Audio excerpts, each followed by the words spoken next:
You all forgive me? No? Okay. That's okay. That's okay. I forgive you. And we also talked, what have we talked about so far? I forget now. We talked first about joy and radiance. Isn't that right? And to have a joyful face. I don't see everyone with a joyful face. I want to see a smile on everybody's face right now. And now I want to see you turn to your left and right and radiate that smile to everyone here in this room. Okay, that's what we talk about. And now I want you all at the same time to turn and shake the hand of the person on your left. You see?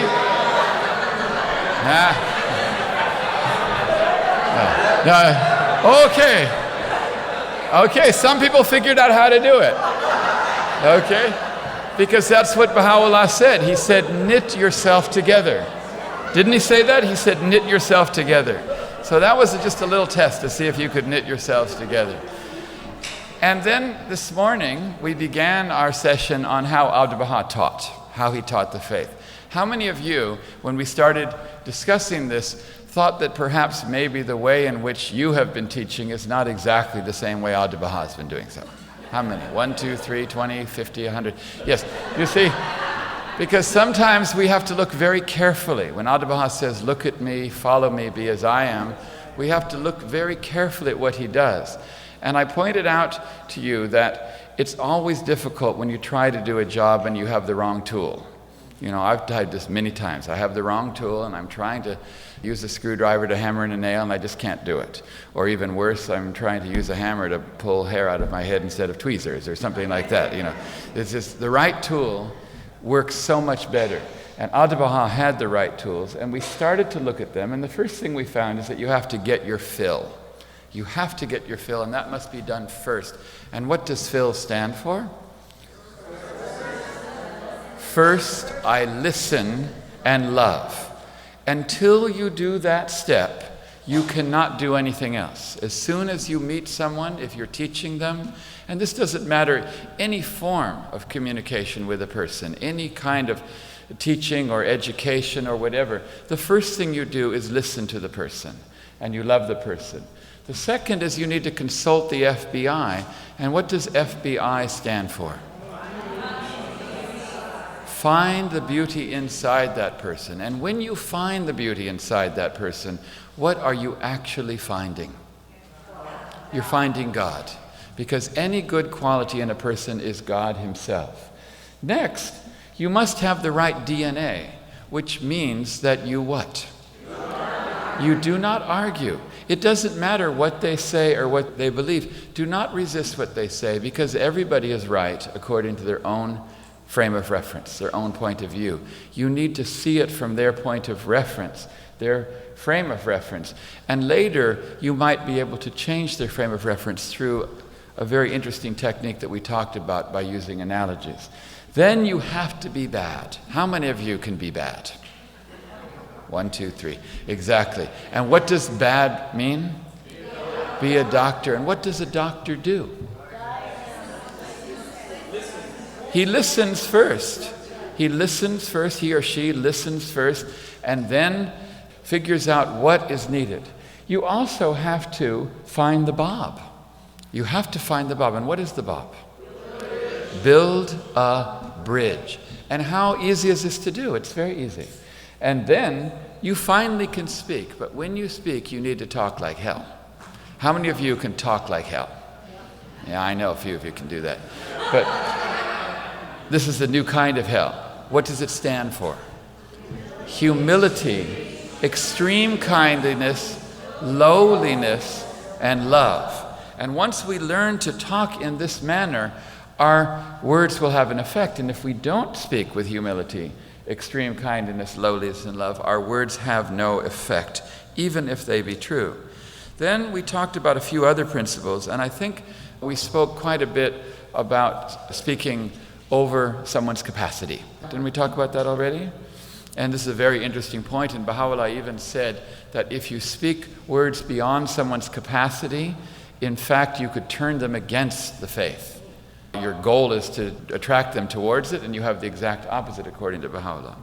Then we talked about teaching with analogy. and using analogy. And we realized that Abdu'l-Baha used analogy quite often, and that when you teach with analogy, it's not threatening to the person. Because rather than directly telling them the truth that they have to accept, you're explaining truth over here, and they can see the truth for themselves and apply it to themselves. And so we talked a bit about this. Abdu'l-Baha was so gentle with people when he conveyed truth. One time he said that when you speak, you should speak as mild as mother's milk. You know, this is the kind of words. And I remember reading a story of Harlan Ober when he was in the Holy Land. And he had been told by Abdu'l-Baha that after he finished with the Holy Land, he was to go travel teaching to India. And he didn't want to go to India. He was scared to death. You know, in those days, can you imagine how frightening and foreign India might have seemed to an American? And he didn't want to do this. He was scared of it. And at the end of his pilgrimage, Abdu'l-Baha said to him, I would like for you to go back to America, to return to America. And Harlan said, but Abdu'l-Baha, I thought I was going to India. And Abdu'l-Baha said, so did Christopher Columbus. And this is so gentle. It's kind of, he's using analogy, but also so gentle. He didn't say, I realize that you're just a chicken, you know, and you're not ready to do this, or anything like this. He just made a gentle analogy, so sweet, the way he conveyed truth to people. And so this is a very interesting thing, that Abdu'l-Baha had this wonderful method. Now, because he was a doctor, the way in which he taught and the stories we read, it's difficult to work out whether or not we should copy any particular thing he did at any time. Because I want to ask you a question. How many different ways are there to teach? How many different ways? Who can tell me how many different ways you think there are to teach? I asked somebody in another school, and they said they thought there were 10 ways. And somebody else said they thought there were 2 ways. And somebody once said there's an infinity ways. So now, okay, we have 2 ways, we have 10, we have... And you think there's 1 way to teach. You think there's... Okay, Lana thinks there's 1 way to teach.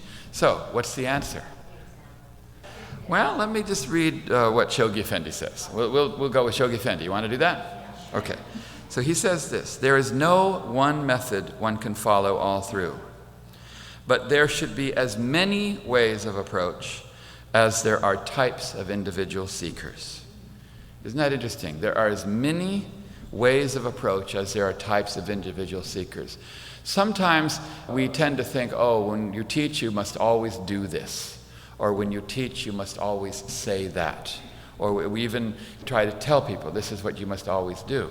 And yet, here Shoghi Effendi says there are as many ways of teaching as there are types of individual seekers. He goes on to say flexibility and variety of method is therefore an essential prerequisite for the success of every teaching activity. Now, why do you think first you have to listen and love? Because how are you going to be flexible and adaptable if you don't first listen? In other words, the person is the one that dictates the teaching method, not you. We think that we have a teaching method that we've decided upon and we're going to use it. And here, Shoghi Effendi says, no, the person dictates the teaching method. And you figure out what that is by listening and loving. There was one particular Baha'i who also had to go travel teaching to India, and this time Abdu'l-Baha made him go. It was a different Baha'i. And he was scared to death as well. By the way, there was a lot of travel teaching to India in the early days. It was one of the first areas that Baha'is traveled to. And so he went to Abdu'l-Baha and he said, Abdu'l-Baha, please tell me how to teach the Indians. Tell me what to say. And Abdu'l-Baha said, when you go to India, look into their eyes. Look straight into their eyes. And then love them. And he says, and then see my face. And then open your mouth and speak, and the words will come to you. And the interesting thing is, this person asked Abdu'l-Baha what to say, and Abdu'l-Baha didn't tell him what to say. He didn't tell him what to say. He told him what to do. And he told him to look right into the person's eyes and to love them, because he wanted him to listen and love and find the beauty inside. Then he said, see my face. He put himself in there. He said, see my face. Then open your mouth and the words will come to you. And you may want to try this sometime, because I remember when I was first a Baha'i, I heard John Robarts say that Abdu'l-Baha said, before you speak, always see my face, see Abdu'l-Baha's face. And he read a quotation from Abdu'l-Baha in which he said, before you're about to give an address, always see my face and then speak. And John Robarts said, I did that today before speaking to you. And so we all felt that he was seeing this. So when I heard that, ever since that time, whenever I give a concert that I'm conducting, I always put Abdu'l-Baha in my choir. And so for my whole life, every time I'm conducting, I put Abdu'l-Baha in the choir. He's usually right over there in the soprano section, and I just say, right there, keep it like that. And every now and then, if a soloist is going a little out of tune, I look right at Abdu'l-Baha. I say, help him do out of tune, and occasionally it works. But the point is that it's very calming to us, and it helps us. And I even have, I'll show you when I get to my next talk, now that I have iPads, I just put Abdu'l-Baha's photo on the iPad. In the old days, in my notes, I had to write a little picture just with 2 eyes and stuff, which reminded me to see Abdu'l-Baha. And I'm not a very good artist, but now in the iPads we have this. But you may want to try this too. In other words, there are spiritual forces that we can draw upon, which are far more powerful than merely just memorizing things by rote. That we can become a channel, and Abdu'l-Baha says, use me this way. But interestingly, he said, you first have to look at the person and love the person, and then call on me. In other words, he's not just going to guide you if you're not going to do a few things. You have to put yourself in motion to listening and loving the person. Then perhaps he will be able to guide you. You know that you can't steer a car that's not in motion. If you take a car outside and it's parked and it's not moving, does the steering wheel do anything at all? No, but as soon as the car is put into motion, then the steering wheel can work. And God cannot guide us if we don't first put ourselves in motion. And I believe in teaching, that's listening and loving the person, because that's what Baha'u'llah said. Now, you cannot then learn how to teach by copying one story of Abdu'l-Baha. Rather, you have to look at the totality of the way in which he taught and see what are his methods, because quite often the method of teaching requires that you get them to speak. Remember, it says, first I listen and love. That's the first quality. But not everybody is just going to speak. Sometimes they may be quiet. And so you have to have skills to enable them to speak. Sometimes they will ask a question, and we hear one word and we immediately pounce. With the entire Baha'i revelation, we pounce on them because we latched onto one word. And when someone asks a question, the best thing sometimes to do is to ask them a question about that question rather than immediately try to answer it. Because quite often when someone asks a question, there's a lot more to it. When someone asks a question, there can be a lot more to it. It's like the tip of an iceberg. And who can tell me what size is the tip of an iceberg in relation to the iceberg? I'm sorry? Exactly. It's 1/10. It's a scientific law that the tip of an iceberg always tells you how big the iceberg is. It's 1/10. It has to do with the weight of water and ice and its relative weight.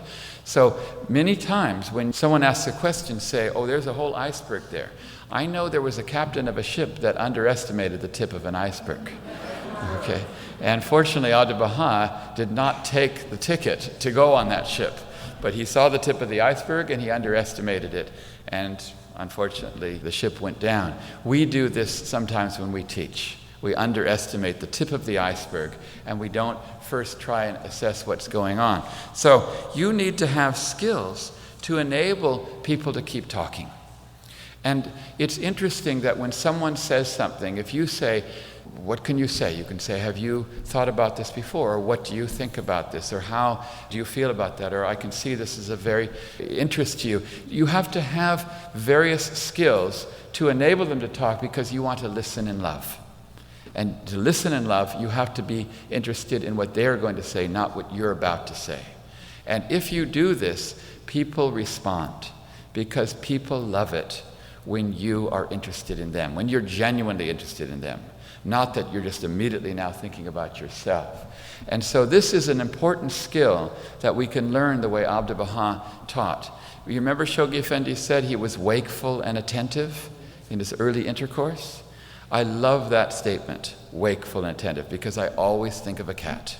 And I think how wakeful and how attentive a cat is when he's first looking at his prey. And it's not that these people are prey, but the point is that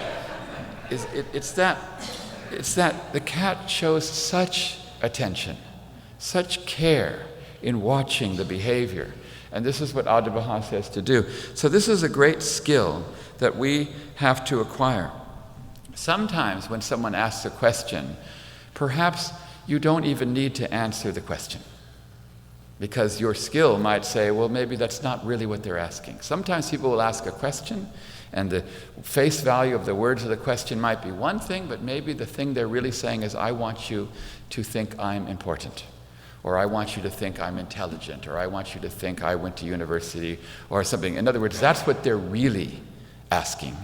That's the translation, but the face value might be something else. And instead, you answer the face value, and you actually negate the very thing they're asking by not giving them respect or attention or love. Sometimes they ask a question, and they don't even want the answer.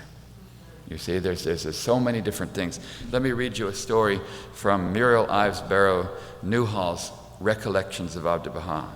She says, as an example of the methods of Abdu'l-Baha's teaching, my father was having difficulty understanding the matter of detachment. Just what were we supposed to become detached from? We were taught not to become isolated and detached, as were the monks in a monastery. It was also an obligation to work and support those dependent upon us. So where did detachment fit into this picture? One day, Father asked Abdu'l-Baha about this. They were walking up Broadway after a meeting, and Abdu'l-Baha made no answer. After walking a few blocks, Father repeated his question. Still no answer. They reached 76th Street, where the Kinneys lived, and turned left to West End Avenue. They mounted the outside steps, and Father asked for a third time. Abdu'l-Baha reached the front door and opened it and started in. He went to the inner stair and up to his room. Father pattered along after him. They reached the second floor, and turning up on the third, Father followed doggedly behind. Abdu'l-Baha finally entered his room, and Father closed in on his heels. And there the master turned and said, Mr. Ives, are you interested in detachment? Father's face turned scarlet, and he was silent. He couldn't say he was, and he didn't want to say he wasn't. Isn't that interesting? He wasn't really interested, and Abdu'l-Baha wanted to know first. He didn't want to waste his time or his breath. Sometimes people ask things, and it's not really what's in their heart. In other words, Abdu'l-Baha, he quite clearly understood what was in people's hearts. And you think that we can't have the same intuition? I don't think so. I think that if you listen to people and you love people and find the beauty inside them, you know what is their true capacity and what they're interested in. And so this means that teaching is entirely about love. It's entirely about humility. It's entirely about lowliness. In fact, all of the qualities that everyone has been guessing that I haven't talked about, they're all encompassed in teaching. There is not one virtue that we cannot find in this, but teaching is all about love. But once you get to this quality of love and you start to teach, we find Abdu'l-Baha had many other qualities which I find fascinating. The first is that Abdu'l-Baha was extremely scientific in his method of teaching, which is remarkable because he's a religious teacher and he's teaching religion. And it strikes me that when Shoghi Effendi was writing an introduction to the Baha'i faith for the Baha'i world, the first time a brief synopsis of the Baha'i faith was to be published in the Baha'i world, he wrote a beautiful few paragraphs which says the Baha'i faith is. And even to this day, it's still used by the House of Justice as a brilliant small summary of the Baha'i faith. And it begins with one sentence which says the Baha'i faith is, and then it lists only 5 things that the Baha'i faith is. Only 5 things that the Baha'i faith is. And sometimes I ask groups larger than this, can you tell me what are Shoghi Effendi's first 5 things about what the Baha'i faith is? And no one has yet ever guessed one of the ones if they don't know this passage. And it is scientific in its methods. If you said, okay, you want to list the 5 things that are the Baha'i faith, what are the top 5? Would you have put scientific in its methods in the first 5? Would it make your top 10? Would it make your top 20? And yet it made Shoghi Effendi's first 5. He said it's scientific in its methods. Now, what is the scientific method, and why is it that Shoghi Effendi was attracted to this quality in the faith? Scientific method means that there is a way in which truth is explored. Truth is explored in a particular way in which truth is studied, and then there's a certain method whereby we verify this truth. And one of the problems that religion has is with language. Truth is not easily conveyed because you say one word, it means one thing to one person and another to another and another person to another. And in fact, many religious arguments just end up on differences of understanding of language. Have you noticed this? Even in Baha'i meetings, sometimes we get hung up on language. We talk about, with this word, well, I think it means that, I think it means that, when in reality we should only ever be talking about what we mean. But Abdu'l-Baha seemed to always define his terms before using them. Notice this, he always defined his terms. And he always listed things. So if he wanted to talk about love, he said there's 4 kinds of love. If he wanted to talk about unity, he said there's 7 kinds of unity. If he wanted to talk about the powers of the human soul, he says there's 5 powers of the human soul. I found so many of these that I finally made a list, and I called a list of lists. It's a list of Abdu'l-Baha's lists. And I have dozens and dozens of them, and I keep finding them. And I find it interesting because when Abdu'l-Baha does this, he then makes it so easy to explain what he's talking about. For example, when he says there's 3 different kinds of religion, he calls them faith, and we talked about this last year. He says there's 3 different kinds of faith. One is the religion of your family or your background or your nation or whatever. And he says that's weak traditional faith, but it's one kind of religion. Do you know people that follow religion from this type? Yes.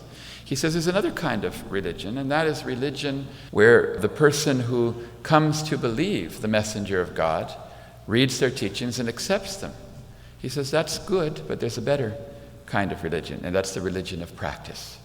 The religion where you actually do what the messenger said. And this is the 3rd kind of religion.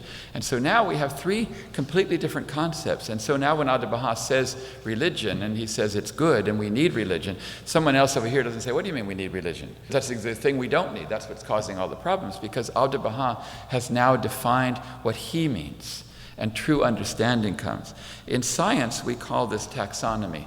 Taxonomy means that first you define the full range of the things that you're doing and make lists. And Abdu'l-Baha was very taxonomic in his method, and all those that study science understand that this is a quality that Abdu'l-Baha had. He didn't use words without making it clear what they meant. Study some answered questions, and you'll realize that he is the most scientific person that you could read, bar none. He just expressed things simply, so we don't understand that. But remember, Albert Einstein said, who was a great scientist himself, he said, if you cannot say something simply, you don't know it well enough. And so the art of being able to say profound things simply is also a scientific principle. Now, Shoghi Effendi listed 8 qualities of Abdu'l-Baha's teachings, the way in which he taught. He said he had 8 qualities, and let's look at these very carefully. Because he says that if we want to teach, we have to do a number of things. He says, first, we have to have sufficiently had individual regeneration. In other words, you first need to regenerate yourself individually, because you cannot set anything on fire if you yourself are not on fire. So he says, having attained sufficiently the individual regeneration, which we've been talking about, which he says is the essential requisite for teaching, he says, let us arise to teach his cause with righteousness, conviction, understanding, and vigor. Righteousness, conviction, understanding, and vigor. He says, let this be the paramount and most urgent duty of every Baha'i. Let us make it the dominating passion of our life.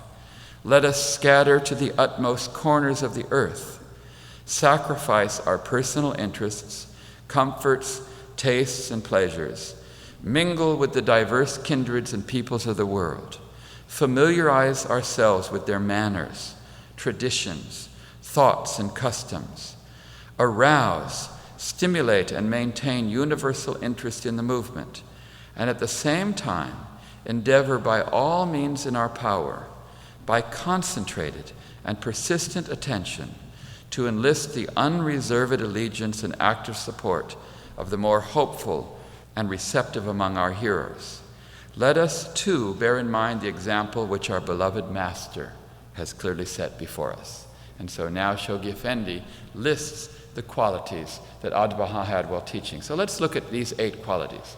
They're quite similar to some of the 6 things here, but this is Shoghi Effendi's list, and that's mine. Okay. But anyway, let's look at this. He says, number 1, the first quality Abdu'l-Baha had, he said, is wise and tactful in his approach. Wise and tactful in his approach. Now, what does wise mean and wisdom mean? Abdu'l-Baha said that wisdom means that you speak according to the person's capacity and not beyond it. That's what wisdom. So in his early approach, he's wise. What does tactful mean? Yes?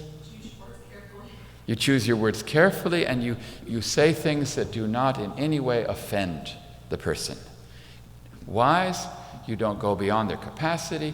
Tactful, you try never to offend them. So he says wise and tactful in his approach. He says, 2, wakeful and attentive in his early intercourse. And I love this, because now every time I'm teaching, I'm not thinking about what I'm going to say. I'm thinking about go into my wakeful and attentive mode. Let's all practice that right now. You're just walking down the street, la-di-da, okay, and then suddenly there's someone interested in the faith. And you go into your wakeful and attentive mode, just like a cat, okay? You go into that wakeful and attentive mode. And why are you going into that wakeful and attentive mode? Because suddenly now you are looking for what? You're looking for bridges.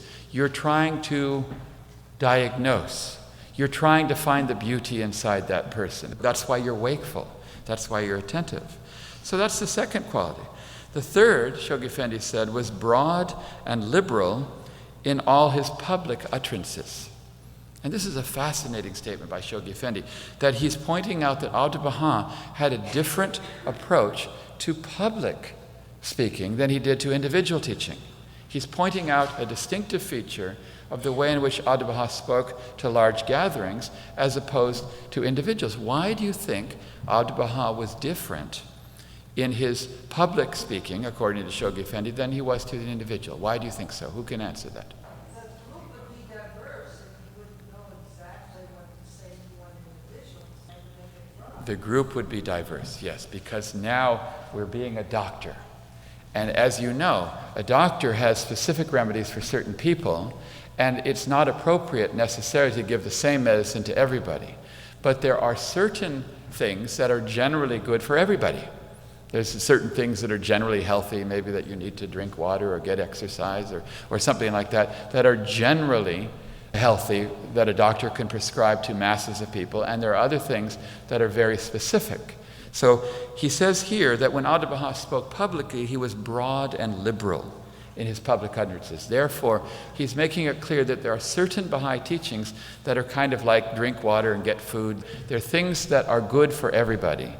And these are the things that Abdu'l-Baha used in his public utterances. And so this is very interesting, and we can study Abdu'l-Baha's public teaching and the way he spoke, and we can see, okay, these are the broad and liberal things in the Baha'i teachings that are generally useful, and then we can see that, okay, these other things we teach in the private way. So this is a very interesting thing, that Abdu'l-Baha had a difference in the way in which he taught publicly and which he taught individually. Broad and liberal. And I'll leave that to you to decide which Baha'i teachings are broad and liberal. The fourth, he said, cautious and gradual in the unfolding of the essential verities of the cause. Cautious and gradual. What does cautious mean? Careful. What does gradual mean? Slowly. Does it mean not at all? No. It doesn't mean that you don't teach at all, but it's gradual. Now, a lot of us are not that cautious and not that gradual. In fact, sometimes someone just says one word, what is the Baha'i faith? And suddenly you blast them with both barrels of the shotgun. Okay, and there's no cautiousness, there's no gradualness at all. And think how gentle the sun is at dawn. What would happen if suddenly it went from night and then it was noonday? This is right. Have any of you ever had that happen to you where you're in total darkness and the light just hits you suddenly? It's terrible, right? And so this is very important. I mean, we have to be very careful. I mean, I told a story about the horse that was sick, and there was another story about a guy that was driving past some farms. Actually, it wasn't too far from here in Tennessee. And as he was driving past the farm, he noticed that there was a pig with a wooden leg. And he was very surprised. So he pulled his car over and he said to the farmer, he said, I noticed you've got a pig there with a wooden leg. And he says, well, that's the darndest pig you ever saw. He says, that's the darndest pig. He said, that pig can speak 5 languages. He sings beautifully. He's been coaching my child in school, and now he's getting straight A's. And just last night, he was on national TV on The Tonight Show performing. And the man said, that's amazing, just amazing, but I still don't understand about the wooden leg. And he said, well, a pig like that, you don't eat all at once. And you see, the thing is that sometimes some of us try to feed people the whole pig all at once. How many times have you seen people come up and they ask a simple question and we try to give them the whole pig? And Abdu'l-Baha didn't. He didn't eat the pig all at once. He gradually unfolded the teachings according to their capacity. And to find somebody's capacity, you need to just give them a little bit and see how they respond to it. See how they take to it. If they're looking at their watch, or if they're yawning, or if they didn't even get it, or if they ask you a question that implies that they didn't get it, then don't keep feeding them the pig. Okay, their capacity is all that matters. Everybody is on their own path to God.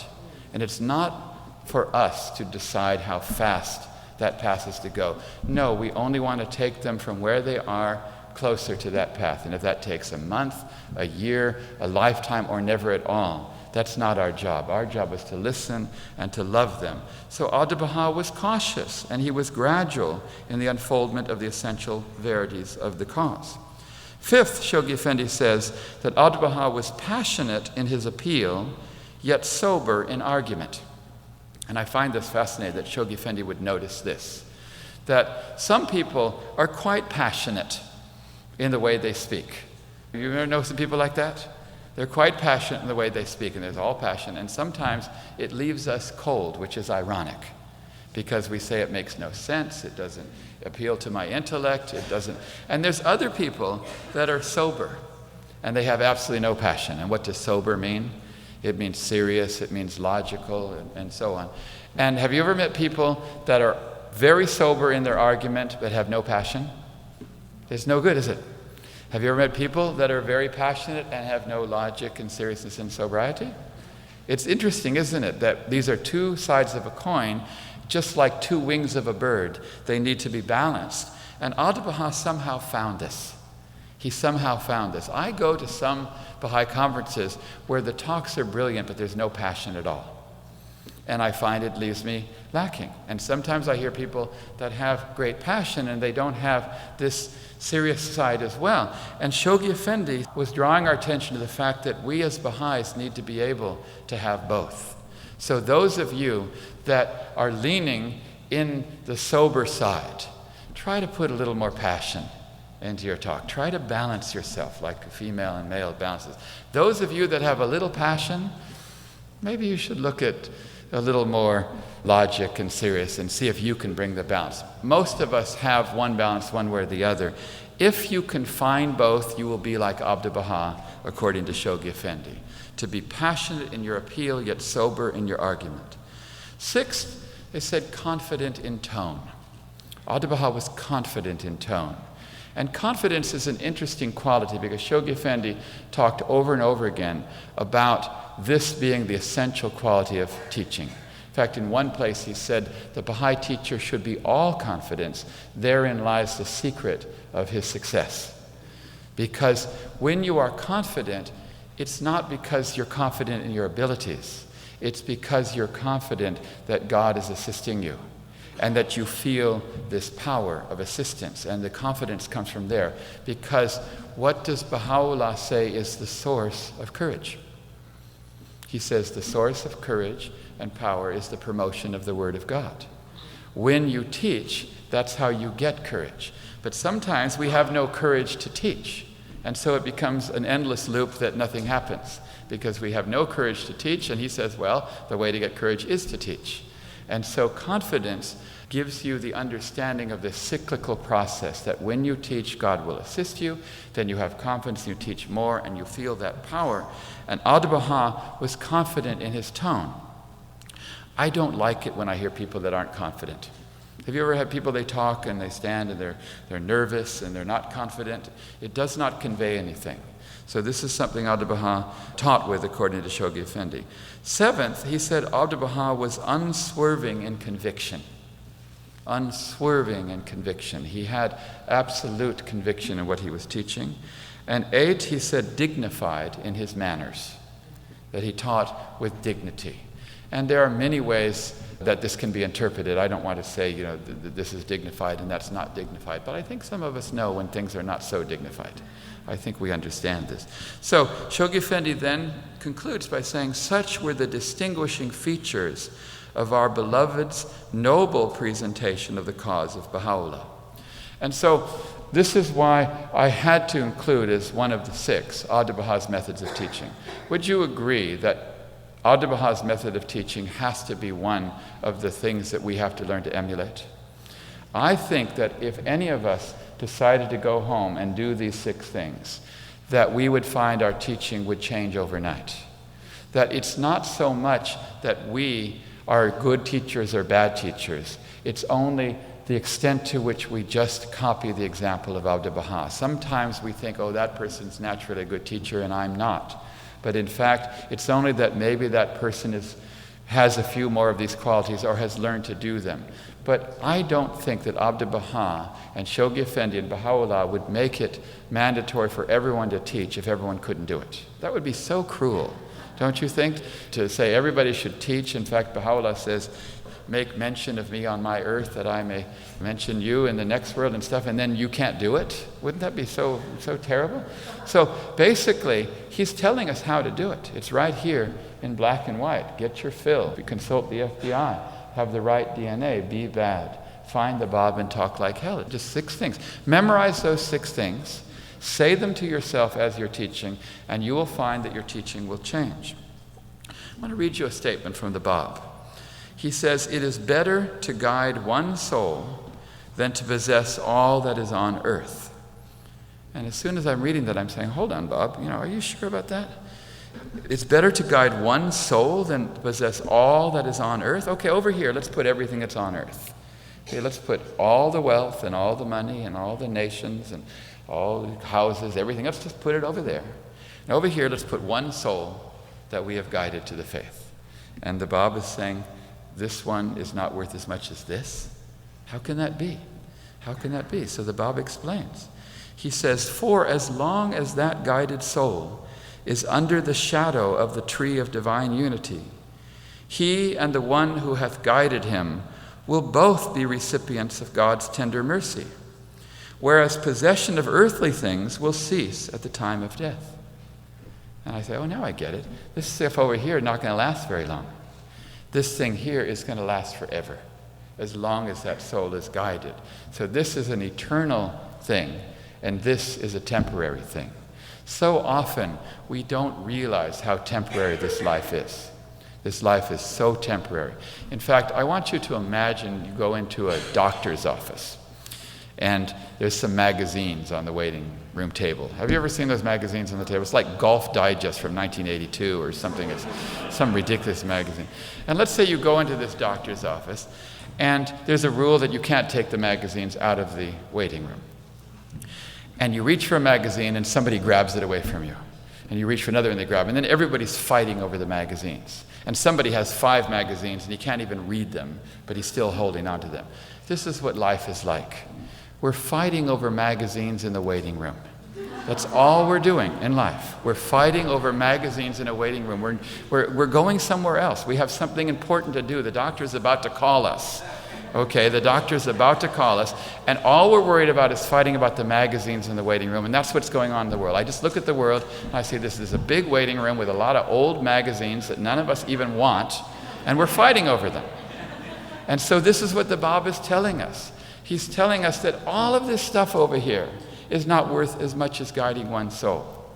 And so this is a remarkable passage, and he continues to say this: the path to guidance is one of love and compassion, not of force and coercion. So now he's telling you how to do it.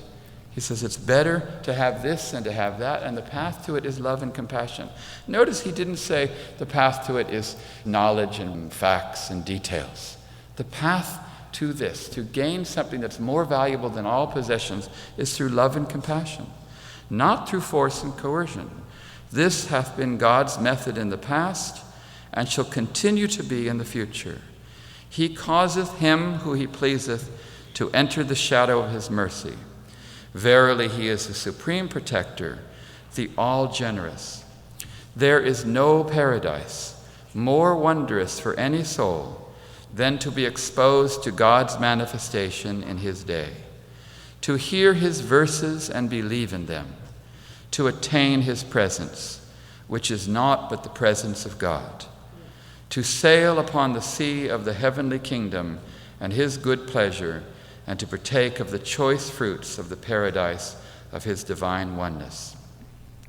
So basically we know now that this is the thing. This is the greatest gift of God, according to Abdu'l-Baha. I want to read you that whole passage. Abdu'l-Baha says, whosoever and whatsoever meeting becometh a hindrance to the diffusion of the light of the faith. Have you ever been to any meetings where maybe there's been a little bit of hindrance to the diffusion of light? Ever happened, everyone? 1, 2, 3, yes? Ever happened? Abdu'l-Baha says what to do whenever that happens. Whosoever and whatsoever meeting becometh a hindrance. He says, let the loved ones give them counsel and say, of all the gifts of God, the greatest is the gift of teaching. It draweth us unto the grace of God, and is our first obligation. Of such a gift, how can we deprive ourselves? Nay, our lives, our goods, our comforts, our rest, we offer them all as a sacrifice for the Abha beauty and teach the cause of God. Isn't that a beautiful statement? Because basically God is just so nice to us. God is so that he gives us this gift. I mean, it's nice anyone gives you a gift, but he certainly doesn't have to give this gift to us. If God wanted to, he could zap the whole world and make them Baha'is. I mean, he's all-powerful. I'm sure he can do it. I'm sure he can do it. But for some reason, he allows us to do it. How wonderful does a child feel if a parent gives the child one of the parent's jobs to do? How respected, how loved, how honored the child feels. And this is what God does to us, because he loves us so much that he lets us do his work. He lets us do his work. And it seems to me that if we're given the faith, and remember, we were given it. Don't think that you're a Baha'i because you're so great and you're so smart and you discovered it first. Baha'u'llah says in the long obligatory prayer, thy grace hath raised me up and led me unto thee. Who otherwise am I? In other words, you are sitting in this room here today because God has chosen you. You are here because God has given you this gift. And he's given you this gift, and he says, can you please give it to some others? And if you take that gift and just hang on to it, then he's not going to mention you in his world. That's what he says. So this is the main teaching, that to not teach is the most selfish act one can do in all of creation, in all of spiritual creation. There is no act more selfish than to have been given this gift by God and then not to give it to others. And so All I want to tell you now is that you can partake of this gift. This gift is sitting under your Christmas tree right now. And it's the greatest of all the gifts of God. It's the largest present. You can go home and you can unwrap that present and partake of that gift right now if you study the way Abdu'l-Baha taught. He gave us the method whereby we can partake of this greatest gift of God. So that concludes the session on teaching, which we began this morning. Tomorrow we're going to go on to the sixth quality of Abdu'l-Baha. And you thought the first five were good, but they were nothing compared to this one. The sixth quality of Abdu'l-Baha is, I saved it for last. It should have been the first. And I don't know if you're going to be able to guess it, but tomorrow morning you do not want to miss the sixth quality of Abdu'l-Baha. So we'll go on to that. I hope that you enjoyed the first five. We may have a little time left. How much time do we have? Okay, I finished quite soon because teaching was done. But yesterday people complained to me bitterly that they don't forgive me for not allowing time for discussion and questions. And I apologize for that, but there's a lot of material in this course. And so I'll give you a little bit of time now. Think very carefully because you may never get time like this again. And if there's anything I've said, first about joy and radiance, secondly about seeing only the good in people, thirdly about forgiveness, fourth about unity, and now fifth about teaching, specifically Abdu'l-Baha's teaching. If there's those things you would like me to clarify or discuss right now, please raise your hand. Yes? So I'd like to know exactly when you're talking about teaching, What we're talking about in teaching is not to necessarily convert. First of all, everybody is in God's hands. All we are trying to do is become on fire ourselves and to share that fire with others and ignite it in other people. To what extent we're able to do that, Baha'u'llah says, leave them unto themselves. Whosoever desireth, let him turn aside from this counsel, and whosoever desireth, let him choose the path to his Lord. I like to think of it like this. The Universal House of Justice member, Hugh Chance, said that he found that he was never successful in teaching as long as he was trying to make Baha'is. And then suddenly he found he was successful when he tried to find Baha'is. He said this subtle shift in mental attitude, that teaching has nothing to do with converting people, it has to do with finding people, finding souls that are ready and waiting for this. And so teaching is the act of searching for people that have a common interest, that are attracted to this, not trying to beat your head against the wall with people that are not there, trying to find Baha'is. So you go out and you engage people in meaningful, distinctive conversation about important things to the world. And many people, they only want to talk about shoes and movie stars and all kinds of things. That's fine. And then someone, they eat it up. Just like someone that's dying of thirst and you have some water and they drink it. And then you have found a Baha'i. And then teaching is the act of love, the act of joy, the act of sharing your love for the faith with that person. Now the House of Justice has so blessed us because they understand that teaching is not just about converting and facts. It's about enjoying and sharing the love of service and doing something in the world. So they have created an entire new system whereby we can not invite people to become Baha'is, but to invite them to start serving humanity in our core activities, in our studying classes, or invite them to start worshiping God in a regular way in devotional gatherings. So teaching has nothing to do with trying to convert people or coerce people or get them to think something that you'd have. No, it's the act of finding those people that are attracted to life. They're attracted to life just like soil is attracted to the plant. And you find them, and now the House of Justice has given us this entire mechanism whereby we can partake of this greatest gift of God. This is why we have to be so grateful to the House of Justice for giving us the 5-year plan, for giving us the means whereby we can enjoy this greatest gift of God. And so I would say absolutely teaching has nothing to do with trying to convert people. We don't convert anyone. All we do is we bark like dogs. That's all. You're laughing when you say bark like dogs, but the reason I say that is that there was a great teacher of the cause. His name was Baha'u'llah, and he came over to America, and he was a fantastic teacher. And he came to Philadelphia. He converted hundreds of people in the 1890s. You go to Philadelphia now and you can't even do that. Okay, and he was able to, and he went to Washington, D.C., and he went to Chicago. He was a remarkable teacher. The power of God flowed through him.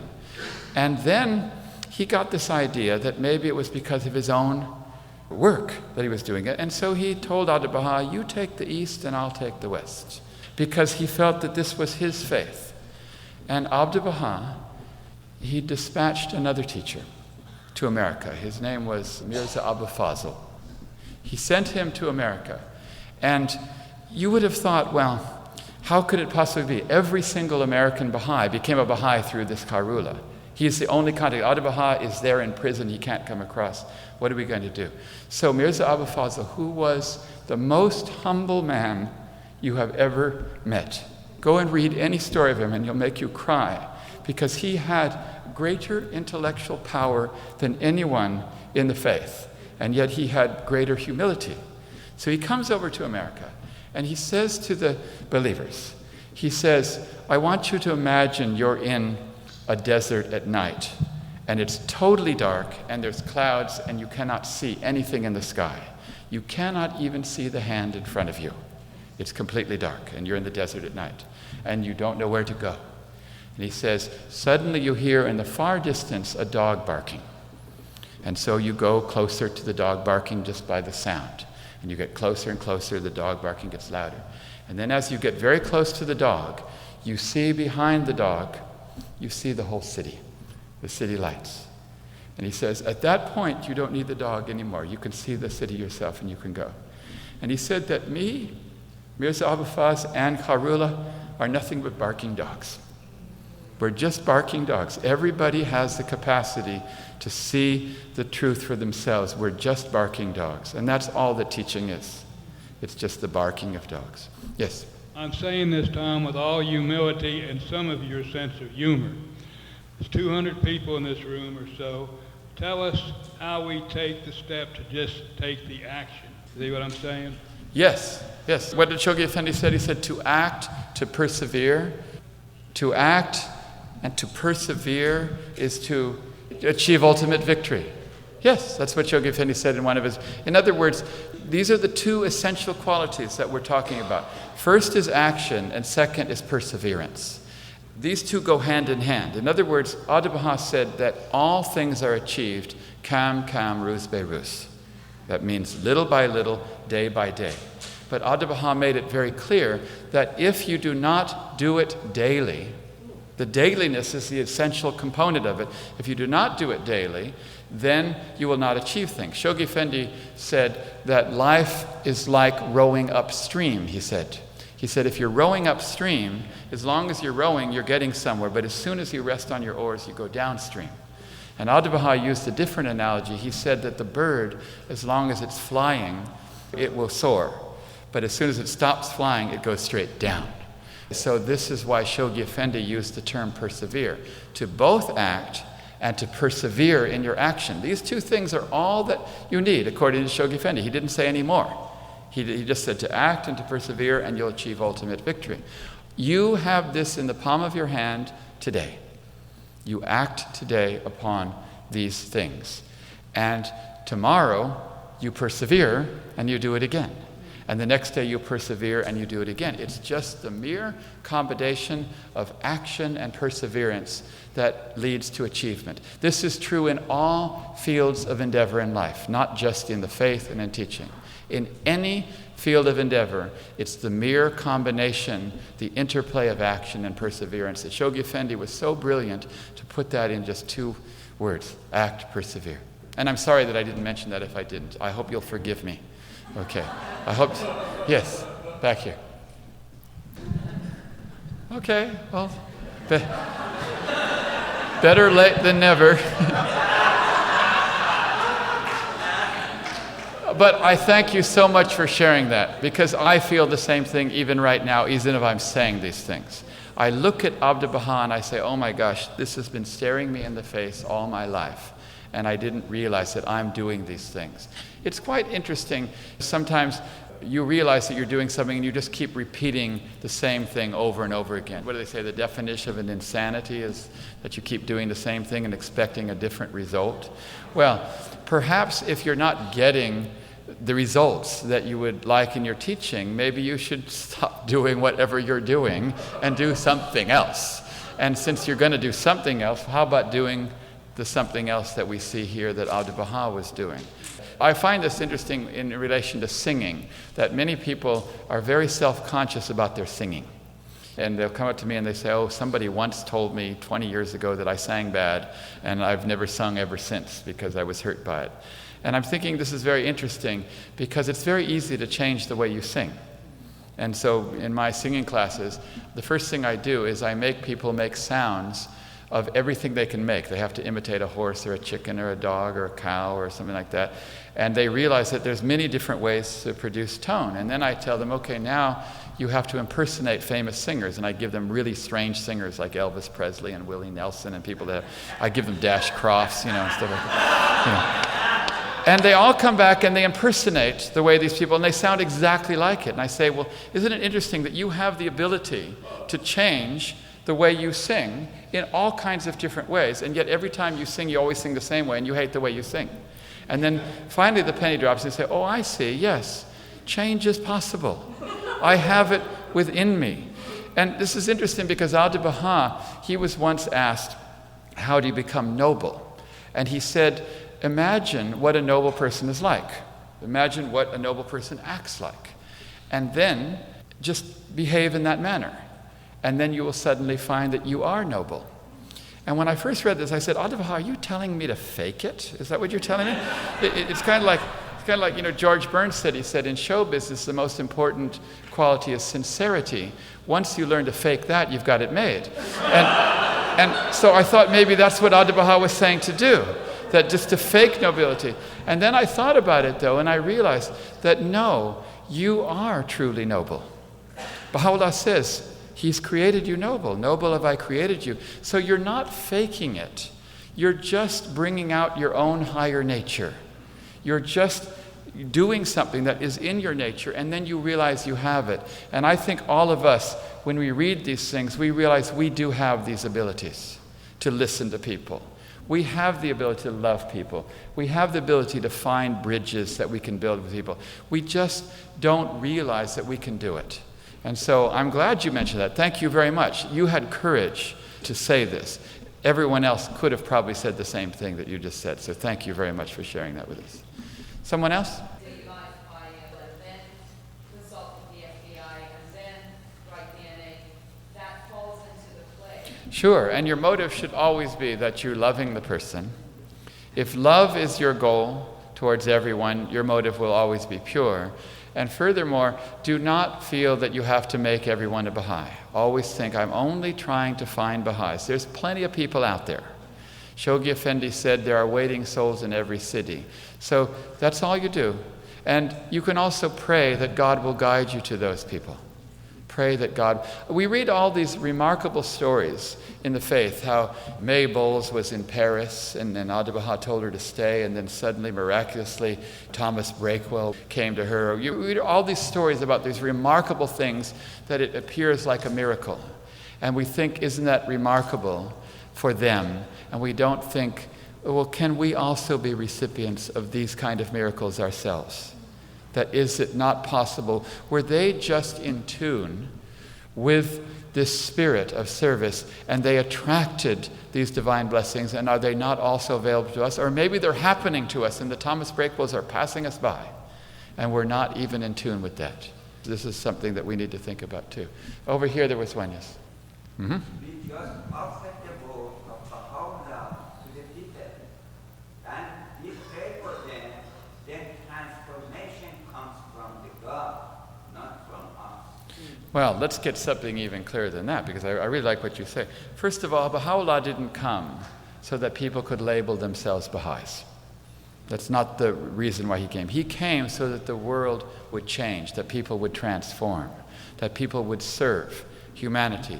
Someone is far more a Baha'i if they're serving humanity than they are if they're wearing a Baha'i ring or attending meetings or whatever. This is the only thing that makes someone a Baha'i. In fact, Abdu'l-Baha said, someone who has never even heard of Baha'u'llah but is acting according to his teachings is already a Baha'i. And someone could have called himself a Baha'i for 50 years, but if they don't act according to the teachings, they're not a Baha'i. And then he added, he said, an ugly man can call himself handsome, but he fools nobody. And immediately I was upset for two reasons now. Just in one sentence. I said, thanks a lot, Abdu'l-Baha, you know, it was just like he wrote that for me. And so the point is that we're not trying to make people become a Baha'i and label themselves. This is why the Ruhi Institutes are so brilliant. We're trying to get people to serve humanity. Forget about labeling yourself Baha'i or not. If you are serving humanity, if you are causing the progress of human civilization, that's all we want. Join us in that. If you want to label yourself a Baha'i or not, that doesn't matter to us, because we've got plenty of people that label themselves Baha'is. And it doesn't necessarily change the world. The only thing that changes the world is service. And this is the thing that we're calling people to. We're not converting people to the faith. We're converting people to service and transformation. This is why we need to not underestimate this process that the House of Justice says has unlimited potentialities. Yes. Yes. I just want to quickly share a quote that just changed my whole perspective on teaching and how I see teaching taking place from other people and how I perceive the way that I should be teaching. And the quote is that the sole purpose of all manifestations of God is that hearts might come to know each other and souls become intimate. Mm-hmm. That's the purpose. That's the purpose. To knit yourselves together. I loved it when you tried to knit yourselves together. I said, shake the hand of everyone on your left. Okay, I want you all to do that again and see if we can learn. There's a way to do it. See, now you're knitted together.